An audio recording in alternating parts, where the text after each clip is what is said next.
മാള ഉപജില്ല കേരള സ്കൂൾ കലോത്സവത്തിന് Annanad union higher secondary സ്കൂളിൽ തുടക്കമായി. MLA അഡ്വക്കേറ്റ് VR സുനിൽകുമാർ ഉദ്ഘാടനം ചെയ്തു.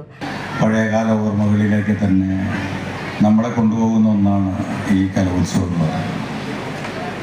കുട്ടിക്കാലത്തെ ഓർമ്മകളൊക്കെ തന്നെ നമ്മൾ അയവിറക്കപ്പെടുന്നതും ഇത്തരം വേദികളിലൊക്കെ തന്നെയാണ്.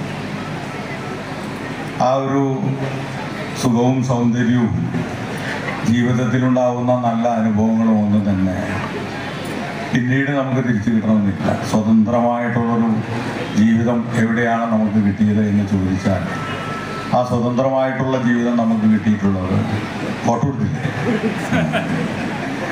അപ്പോൾ ആ സ്വതന്ത്രമായിട്ടുള്ള ജീവിതം നമുക്ക് കിട്ടിയിട്ടുള്ളത് തീർച്ചയായിട്ടും നമ്മൾ കുട്ടിക്കാലത്ത് തന്നെയാണ്. ഒരു കലാലയ ജീവിതവും അതുപോലെ തന്നെ വിദ്യാലയ ജീവിതവും ഒക്കെ ആ ഒരു സ്വാതന്ത്ര്യം തന്നെയാണ് നമുക്ക് ഇന്നും കിട്ടിയിട്ടുള്ളത്. കാടുകുറ്റി ഗ്രാമപഞ്ചായത്ത് വൈസ് പ്രസിഡന്റ് PC അയ്യപ്പൻ അധ്യക്ഷത വഹിച്ചു. കലോത്സവത്തിന് മിഴിവേകിക്കൊണ്ട് അന്നനാട് ഹയർ സെക്കൻഡറി സ്കൂൾ വിദ്യാർത്ഥികളുടെയും അധ്യാപകരുടെയും കലാപരിപാടികൾ അരങ്ങേറി.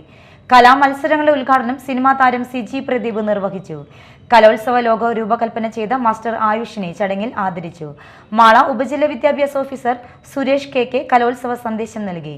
മാള ഗ്രാമപഞ്ചായത്ത് പ്രസിഡന്റ് ബിന്ദു ബാബു, അന്നമനട ഗ്രാമപഞ്ചായത്ത് പ്രസിഡന്റ് PV വിനോദ്, കാടുകുറ്റി ഗ്രാമപഞ്ചായത്ത് ക്ഷേമകാര്യ standing committee chairman P Vimalkumar, Chalakudy block panchayat member Leena Davis, school manager CA Shaji, PTA president Rajesh PR, Mala ഉപജില്ല വികസന സമിതി കൺവീനർ സജി പോൾസൺ, സംഘാടക സമിതി general convener Jaya, Remya, KPSHA സംഘാടന പ്രതിനിധികളായ ജൂലിൻ ജോസഫ്, വർഷ വർഗീസ് എന്നിവർ സംസാരിച്ചു.